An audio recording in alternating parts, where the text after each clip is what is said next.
For today's video, mangunguha po tayo ng mangga ng disatin. Ayan, samahan nyo ako. Hello guys, samahan nyo nga po pala ako ngayon. Titignan natin kung ano bang meron dito sa bakuran namin. As what you can see, madami pong punong mangga. Pero opo, di yan sa amin.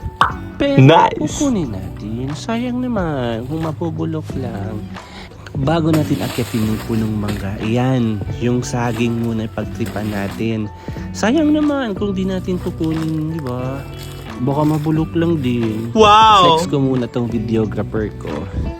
Napakaangas magkuha ng video. Yan nga po pala si nanay. Napaka-supportive sa anumang bagay. Itong lupain na nakikita nyo, opo, malaki yan, malawak, madaming mga puno. Diyan sa amin. Simulan na natin ang pag-akyat ng punong mangga. At ayan na nga, naka-ready na yung camera. Napaka-supportive talaga tong nanay na to. Wow! Kaya dapat healthy lang tayo palagi ha. Dami pa tayong gagawin. Katulad ng paghuhugas ng plato, paghuhugas ng damit ko, at pagsasaing, pagluto ng ulam, araw-araw. Kaya stay ka lang sa side ko ha. Birthday nga pala ng mama ko ngayong August 3. Baka naman may gustong mag-sponsor. Chat lang, PM lang po.